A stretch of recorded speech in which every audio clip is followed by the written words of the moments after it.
മോമഷ, പക്ഷേ T P Sindhumol പറയുന്ന ഒരു നറേറ്റീവ് അല്ല, ആഖ്യാനമല്ല ഇടതുപക്ഷ ജനാധിപത്യ മുന്നണി കൊടുക്കുന്നത്. ഇന്ന് നിയമസഭയിൽ പോലും അടിയന്തര പ്രമേയത്തിന്റെ അവതരണാനുമതി അനുവദിച്ചുകൊണ്ട് കേന്ദ്ര സർക്കാർ എന്താണ് ഞങ്ങളോട് ചെയ്യുന്നത് എന്ന് വിശദമാക്കാനാണ് സംസ്ഥാന സർക്കാർ ശ്രമിച്ചിട്ടുള്ളത്. നോക്കൂ, സാമ്പത്തികമായി ഞെരുക്കുന്നു എന്നുള്ള ആക്ഷേപം, ഗവർണറെ ഉപയോഗിച്ച് പ്രത്യക്ഷത്തിൽ തന്നെ സർക്കാരിനെതിരായി ഒരു വികാരം സൃഷ്ടിക്കാൻ വേണ്ടിയിട്ടുള്ള ശ്രമം നടത്തുന്നു എന്നുള്ള പ്രശ്നം, ഇതൊക്കെയാണ് അടുത്ത ദിവസങ്ങളിൽ പ്രധാന തെരഞ്ഞെടുപ്പ് വിഷയമായി CPM ഉയർത്താൻ പോകുന്നത്. ഇപ്പോൾ കേന്ദ്ര കമ്മിറ്റി വിലയിരുത്തിയിട്ടുള്ളത് പോലും അഡ്വക്കേറ്റ് മുഹമ്മദ് ഷാ, ഗവർണർ ആരിഫ് മുഹമ്മദ് ഖാൻ്റെ ഈ പ്രത്യക്ഷത്തിലുള്ള രാഷ്ട്രീയ കളി ഗുണമേ ചെയ്യൂ എന്നുള്ളതാണ്. അതുകൊണ്ട് അതിനെതിരായിട്ടുള്ള ഒരു പ്രതിരോധം സ്വാഭാവികമായും CPMൻ്റെ ഭാഗത്തു നിന്നുണ്ടാകും എന്നുള്ളതാണ്. ഇവിടെ അഡ്വക്കേറ്റ് മുഹമ്മദ് ഷാ ശ്രദ്ധിക്കേണ്ട ഒരു കാര്യം എന്ന് പറഞ്ഞു കഴിഞ്ഞാൽ, ഞങ്ങളാണ് BJP ഏറ്റവും ശക്തമായി എതിർക്കുന്നത് എന്ന നിലയിലേക്ക്, പ്രത്യേകിച്ച് ന്യൂനപക്ഷ വോട്ടുകളിലേക്ക് മെസ്സേജ് എത്തിക്കാൻ വേണ്ടി CPM ബോധപൂർവമായ ശ്രമം നടന്നു. 2019 ലോക്സഭാ തെരഞ്ഞെടുപ്പ് അങ്ങേക്ക് അറിയാവുന്നത് പോലെ തന്നെ രാഹുൽ ഗാന്ധിയെ പ്രധാനമന്ത്രി സ്ഥാനാർത്ഥിയായി ഉയർത്തി കാണിക്കുന്നു, കോൺഗ്രസിനെ ഏറ്റവും വലിയ ഒറ്റക്കക്ഷിയാക്കണം, ഒപ്പം തന്നെ ശബരിമല വിഷയമുണ്ട്. ആ ഘട്ടത്തിലാണ് 19 സീറ്റുകൾ UDFന് കേരളത്തിലെ ജനങ്ങൾ നൽകിയിട്ടുള്ളത്. നമുക്ക് ഇത്തവണയാണെങ്കിലോ കോൺഗ്രസ് നിതീഷ് കുമാറിൻ്റെ ഒക്കെ പുറത്തു പോകലിലൂടെ കുറെ കൂടി ദുർബലമാകുന്ന ഒരു അവസ്ഥ വരുന്നു.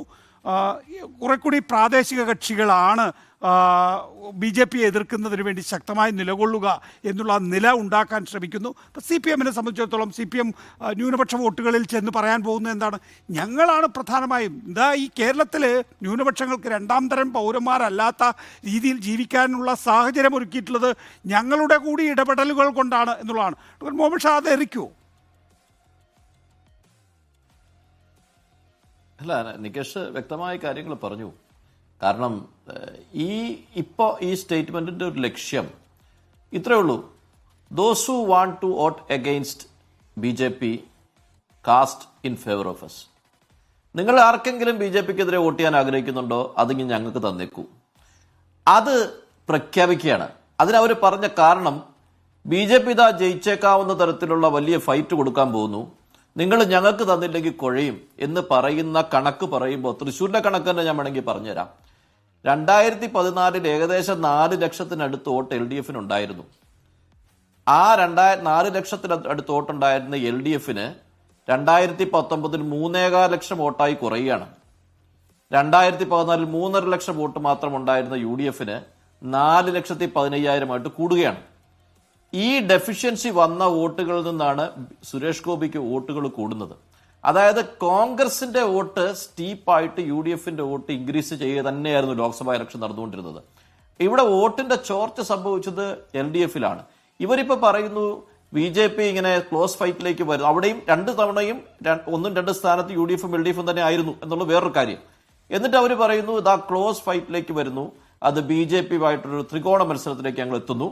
അപ്പോ വോട്ട് വീണ്ടും പോകുന്ന എവിടുന്ന് തന്നെയാ? വോട്ട് പോയിക്കൊണ്ടിരുന്നത് എവിടുന്നായിരുന്നു?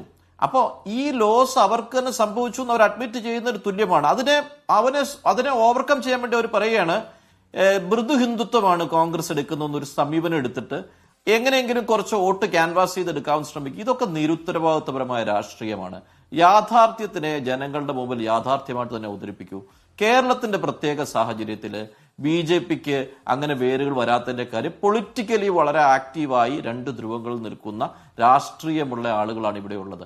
അവരിൽ നിന്നും ഇപ്പൊ എത്ര നമ്മൾ പറഞ്ഞാലും, ഇത്രയും ഇന്ത്യയിൽ എന്തെല്ലാം മാറ്റങ്ങൾ സംഭവിക്കുമ്പോഴും, കഴിഞ്ഞ 2019 പാർലമെന്റ് തെരഞ്ഞെടുപ്പായാലും 2021 അസംബ്ലി തെരഞ്ഞെടുപ്പായാലും UDF LDF മത്സരം ശക്തമാണ്. ആ ശക്തമായ കാര്യത്തിൽ നിന്നൊരു വേരിയേഷൻ എടുക്കാൻ അല്പം ബുദ്ധിമുട്ട് വരും. കേരളത്തിന്റെ സിറ്റുവേഷൻ അത് തന്നെയാണ്. അതല്ലാതെ ഇപ്പോൾ BJP നേതൃത്വത്തിന് പോലും കഴിഞ്ഞ തവണയാണെങ്കിലും എല്ലായിടത്തും സ്ട്രാറ്റജിക് ആയിട്ട് അമിത്ഷാ എല്ലാം വിജയിപ്പിക്കാൻ കഴിഞ്ഞപ്പോഴും കേരളത്തിലെ പൊളിറ്റിക്സിൽ അവർക്ക് You are watching Reporter Evening Show.